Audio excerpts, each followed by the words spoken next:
Sveiki, su jumis Phil Reddick. Pala, senis, stop. Užsidėk balaklavą, nes negaliu žiūrėti tavo tą veidą.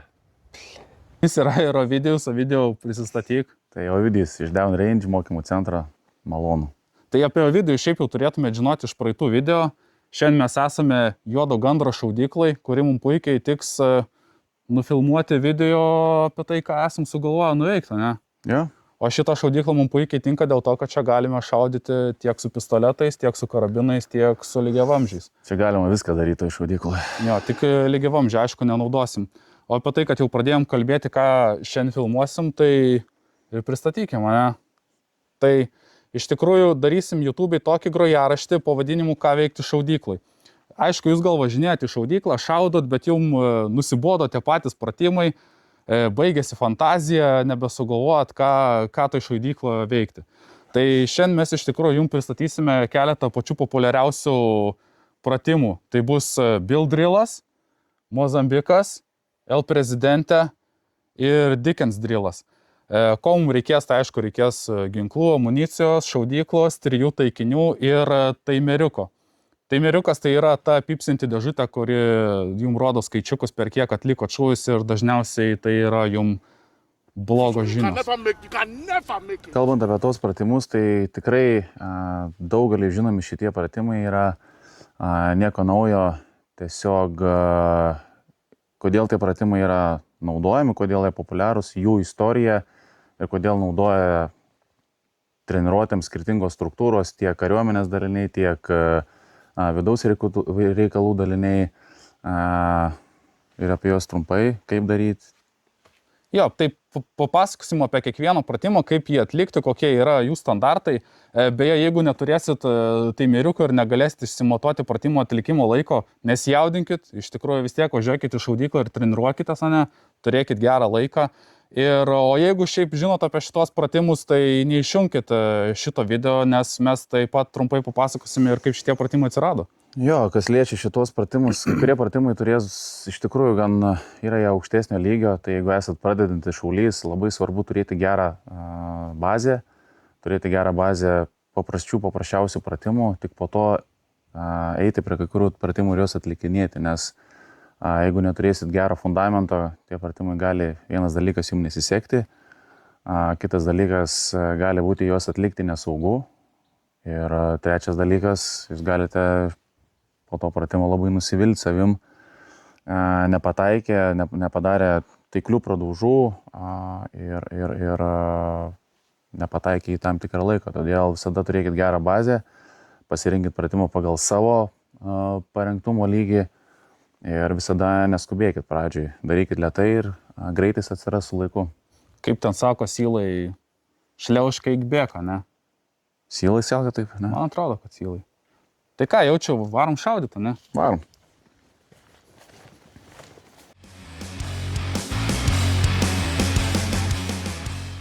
Bill Drillas. Šitą pratimą sukūrė Billas Wilsonas. Jisai buvo sportininkas, šaudymo sportininkas. Jisai yra įkūręs kompaniją Wilson Combat, kuri gamina aukščiausios klasės, premium klasės ginklų detalės. Taip pat jisai buvo ginklininkas, tas angliškai terminas custom made darydavo ginklus. Ir jisai sukūrė maždaug 1970-ųjų gal pradžioj berods, kažkur apie tos metus šitą pratimą, tam, kad nustatyti ir treniruoti šaulio įgūdžius. O tie įgūdžiai yra greitas ištraukimas iš dėklo pistoleto, greitas vėl taikiklių suvedimas ant taikinio po šūvio ir atatrankos kontrolė. Tai kaip tas Bill Drillas atrodo step by step, ne? Turime gerus 6 metrus iki taikinio, šaulys turi pistoletą ir turi dėtuvę su nemažiau kaip 6 šoviniais. Tai dėtuvė prisijungia prie pistoleto, užsitaiso savo ginklą, pasižiūri, padaro press check, ar tikrai šovinys yra lizde ir po signalo atlieka 6 greitus šūvius į taikinį. Šaulys pasiruošęs? Taip.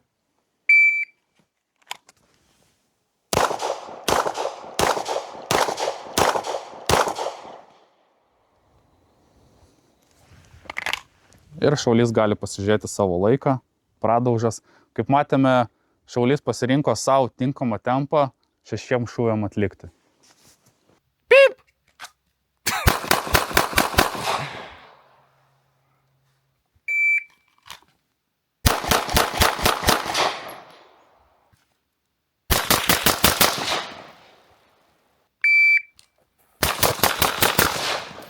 Kas dar dėl build drillo? Yra modifikacijų visokių. Originaliai build drillas buvo sukurtas įsitraukti pistoletą iš dėklo, bet kaip ir minėjau, Ovidijus vienu momentu, kad pradėkit nuo lėčiau, susiformuokit įgūdžius ir tada greitėkit, ne? Tai kiti tikrai esu matęs ne vieną kartą atlikinėję build drillą ir iš kitų pozicijų, ne tik iš dėklo atlikinėję ir iš low ready ir iš high ready. Tai kaip ir minėjom prieš tai, būna kai kurios modifikacijos, tarkim, šaulys neturi dėklo pistoletui, pamiršo jį namie ar šiaip neturi nusipirkęs, tai neturėtų jos sustabdyti nuo šaudimų, nuo treniruočių. Tai sąlygos tos pačios, tik šį kartą pistoletas ne iš dėklo, o iš high ready arba low ready pozicijos, o ne? Kaip matome, šaulys pasirinko high ready poziciją, 6 šoviniai dėtuviai, dėtuvė prijungta, ginklas užtaisytas ir po signalo 6 greiti šūviai į taikinį. Šaulys pasiruošęs. Tai build drillą galima šaudyti ir kai tu esi judesy, esmė yra ginklo kontrolė, suvokimas, kokią jėgą, kurią ranką reikia, kuri ranka yra dominuojanti, kuri yra pagalbinė ar ne, ir kaip laikyti, kad tas ginklas neslidinėtų rankoje, kad švengti ginklo pasitaisimų šaudimo metu. Ir apie tas modifikacijas pamiršau gal paminėti, tai kaip matėte iš tikrųjų, nors build drillas originaliai jisai buvo sukurtas pistoletu, jį ko puikiausiai galima atlikti ir su karabinu. Ir tikrai ne mes tai sugalvojom, tai daug kas atlieka build drillą su karabinais. Jo, nes principas išlieka tas pats. Karabinas, jėgos struktūros yra pagrindinis ginklas, didžiausia kaunamoji galia ar ne, ir su juo taipogi reikia mokėti atlikti ir 6 greitų šūvius, tai yra build drillas ir 10 greitų šūvių, gal net ir daugiau, jeigu reikia. Ir pistoletas kaip pagalbinis antrinis ginklas ar ne, su kuriuo irgi reikia mokėti manipuliuoti, operuoti ir taip pat atlikti tą patį build drillą. Aišku, pistoleto manipuliacija ir karabino manipuliacija šiek tiek skiriasi niuansai, bet pačio pratimo esmę nelabai ir keičia. Taip. Tai ką, važiuojam prie sekančio pratimo, ne? Važiuojam? Varom.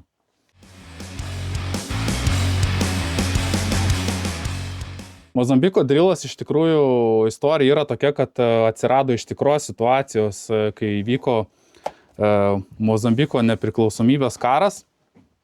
Vienas samdinys susidūrė su priešininku, kuris buvo ginkluotas AK-7, išsitraukė savo pistoletą, paleido jam į krūtinę 2 šūvius, bet tas priešininkas jis greičiausiai galimai buvo veikiamas narkotinių medžiagų ir tie 2 šūviai į masės centrą nieko nepadarė ir greitai teko imtis kažkokių veiksmų ir tas samdinys, kurio vardas buvo Maikas Ruso, padarė dar vieną šūvį į galvą ir taip neutralizavo tą priešininką. Vėliau jisai grįžęs į Jungtines Amerikos valstijas papasakojo apie šitą įvykį savo geram draugui, JAV jūrų pėstininkų pulkininkui Jeffui Cooperiui. Gerų draugelių turėjo. Gerų draugelių turėjo, tai va papasakojo šitą nutikimą Jeffui Cooperiui. Ir jisai pagalvojo, čia yra nutikimas iš tikro gyvenimo ir reiktų iš šito pasimokyti ir iš to padaryti treniruočių pratimą.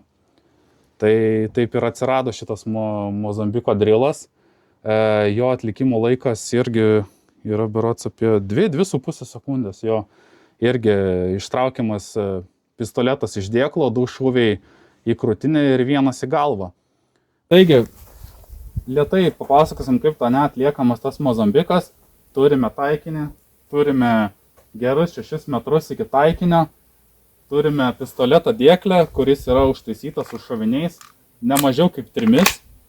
Ir po signalo šaulys įsitraukia ginklą ir atlieka 3 šūvius. 2 į krūtinę ir 1 į galvą. Ar šaulys pasiruošęs? Jau.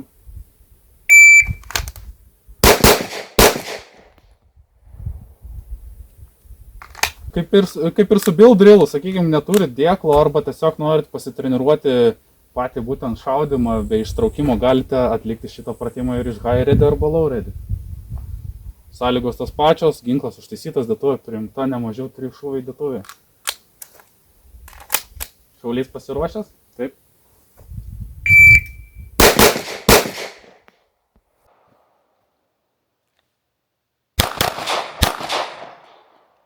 Ir taip pat šitą pratimą galima atlikti su ilgu ginklu, su karabinu.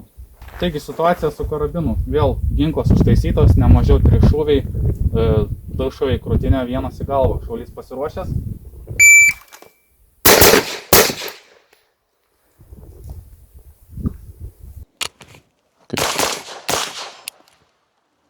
Nori pasakysiu bairį? Sakyk. Pamiršau redotą įsijungti. O ką? Nu ką? Ir yra.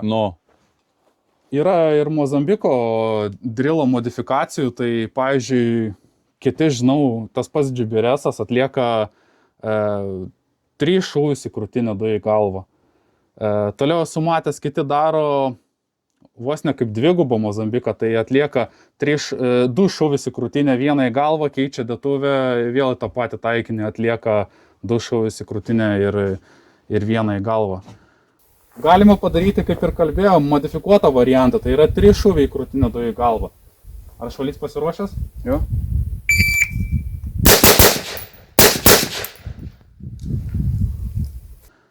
Tai tokia va to Mozambiko atsiradimo istorija. Aš taip drįsčiau teikti, aišku, čia mano nuomonė, kad tas Mozambikas gal ir seniau atsirado, nes tų konfliktų buvo, yra ir bus. Ir iš esmės, kai tu esi artimoje distancijoje, pastatas, apkasas ir taip toliau, tau nėra laiko labai taikliai nusitaikyti, kai mes kalbam apie 3-5 metrus. Ir kitas dalykas, tie patys pirmieji šūviai gali būti atliekami ir iš pritraukus ginklą nuo pažasties, nuo peties, kaip ten kas naudoja. Čia jau su ilgu, ne? Jo, su ilgu. Ir kai dirbi ribotose erdvėse, kai nėra labai daug vietos tau manipuliuoti ginklu, tu nenori įsiduoti savęs, iškišti ginklą iš tarpdurio arba per langą, tai tenka jau susitaikyti su tom ir prisitaikyti. Tai pirmieji šūviai iš esmės mintis, kad jie atliekami tokie, kaip galim pasakyti, fiktyvūs, ar ne? Artimoje distancijoje tau iš esmės užtenka labai greitai nukreipti ginklą į tą grėsmės kryptį ir atlikti šūvius tam, kad bent neutralizuoti, išbalansuoti grėsmę. O po to pagal situaciją, ar ją reikia neutralizuoti, ar gal tikslas yra paimti tą žmogų apklausai, kad ir sužalotas vis tiek gali būti naudingas, ar ne? Nu, su šūviu į galvą gal nelabai jau apklausai. Jo, bet esmė Mozambiko šaunamai masės centrą tą vadinamą, tai yra būtent krūtinės plotas, kur yra didžiausias plotas ir didžiausia tikimybė kliudyti taikinį. Ir po to pagal situaciją atliekamas taiklus šūvis, kai tu pasidarai iš esmės savo tokį gepą, nusiperki savo laiko tam, kad atlikti taiklų šūvį į gyvybiškai pavojingas vietas anatomiškai, ar ne? Tai vat ir pats Mozambikas iš esmės jisai turi neblogą istoriją ir daug kur jis atliekamas, daug kur yra naudojamas kaip treniruočių pratimas ir modifikacijos. Iš esmės, kaip ir sakėjai, gali būti 3 masės centras, 2 galva, gali būti ir daugiau šūvių, gali būti ir 5 masė. Ir kai yra labai didelė grėsmė, jinai judanti, dinamiška, jinai nestovinti vietoj kaip taikinys, tai gali būti atliekama ir daugiau šūvių ir po to pasiliekant savo vietos atlikti tą taiklų šūvį, kad neutralizuot grėsmę. Tai dar toks vienas, šiaip gal toks faktas apie Mozambiką. Iš tikrųjų, jisai atsirado irgi apie 1970-uosius ir vėliau buvo pervadintas į failure drill arba failure to stop, man atrodo, dėl tam tikrų politkorektiškų priežasčių. Bet mes nesam politkorektiški, tai tiesiog sako Mozambikas ir viskas. Man tinka asmeniškai. El Presidente. Iš tikrųjų, istorija yra tokia, kad El Presidente išrado prieš tai jau minėtas JAV jūrų pėstininkų pulkininkas Jeffas Cooperis. Ir jį išrado vienai Pietų Amerikos valstybių prezidento apsauginių komandai. Tai idėja buvo tokia, kad jeigu už apsauginio nugaros atsirastų 3 užpuolikai, kad tas apsauginis išsitrauktų iš dėklo pistoletą, atliktų į kiekvieną užpuoliką po 2 šūvius vėl pakeistų dėtuvę ir vėl atliktų į kiekvieną užpuoliką po 2 šūvius. Sąlygos pratimo tai yra 10 metrų atstumas, 3 taikiniai ir tarp taikinių maždaug po metrą. Tai El Presidente, turime 3 taikinius, tarp taikinių yra po metrą atstumas, atstumas iki šaulio 9 metrai maždaug, apie 10-9 metrai. Ir pratimo eiga po signalo šaulys iš pasiduodų pozicijos išsitraukia ginklą, 2 šūviai į vieną taikinį, 2 šūviai į kitą taikinį, 2 šūviai į trečią taikinį, keičia dėtuvę ir vėl 2 šūviai į kiekvieną taikinį. Padarom? Padarom.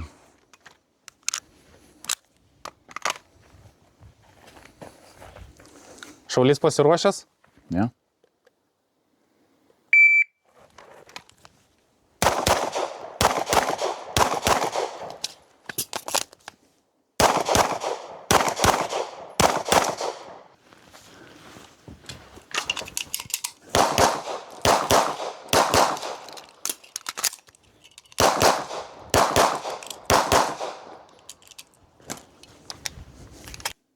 Kaip tau, El Presidente?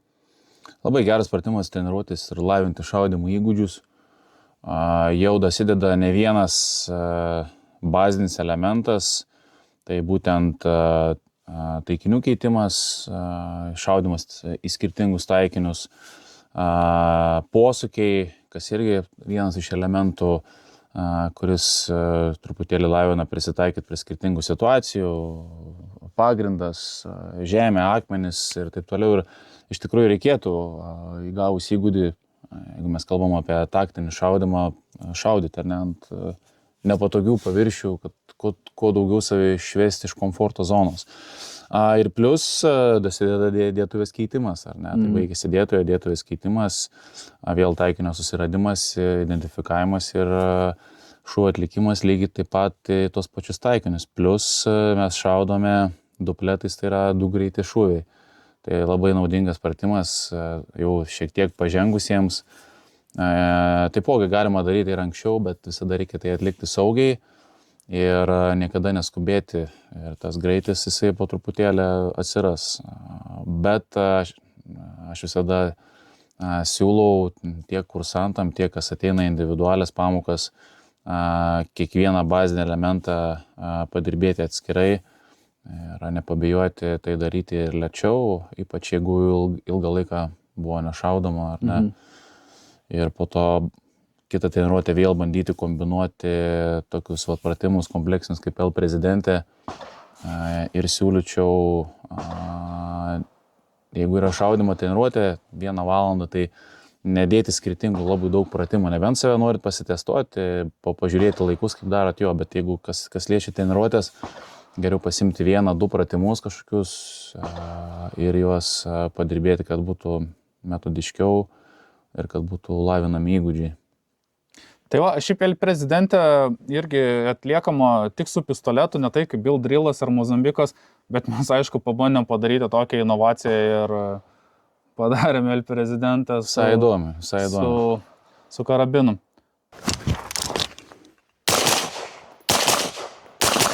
Tai tiek apie El Presidente.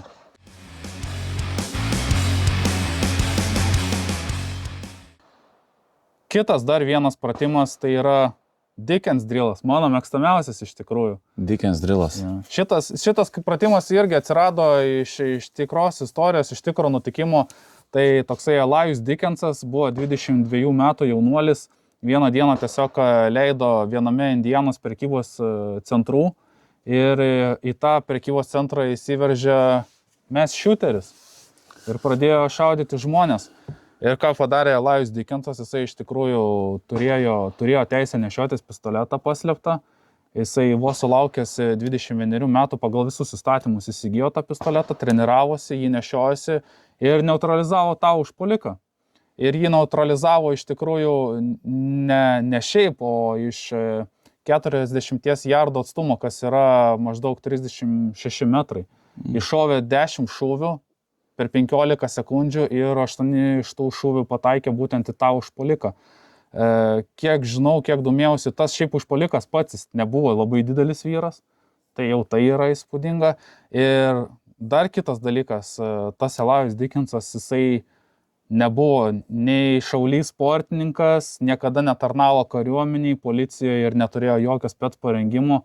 Ir štai, va, nukojo mes shooterį su visiškai standartinės komplektacijos Glock 19 mechaniniais taikikliais. Nuostabu. Žiūrėk, o kas laiką jam buvo nuėmę, kai jisai pateko į tą situaciją, kad paskaičiuot 15? Geras klausimas, gal jie kažkaip palei kameras atsekė ar kaip, bet šiaip šitas laikas yra naudojamas 15 sekundžių šitam drillui atlikti. Tai 36 metrai, taikinys, 10 šūvių, 15 sekundžių, 8 pataikymai turi būti. Pamėginom. Taigi greitas, ne, pratimas step by step, Dickens drillas. Tai turime 36 metrų atstumą, ganėtinai toli. Turime 10 šovinių dėtuvėje, ne? Jo. Turime taimeriuką. Na, bet jeigu neturit taimeriuką, tai tiesiog gali treniruotis iš tokio atstumo atlikti 10 šūvių. Ir viskas labai paprasta. Ginklas iš dėklų, užtaisytas, 10 šūvių į taikinį ir turimas laikas yra 15 sekundžių. Kai būsi pasiruošęs, duosiu signalą. Pasiruošęs? Pasiruošęs.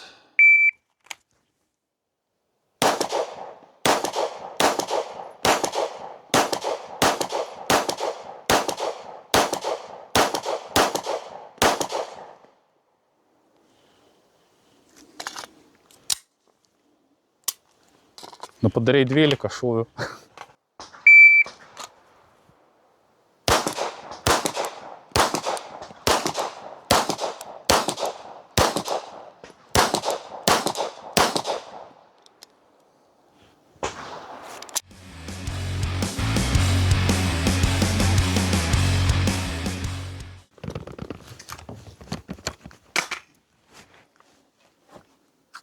You don't have future. You can never make it.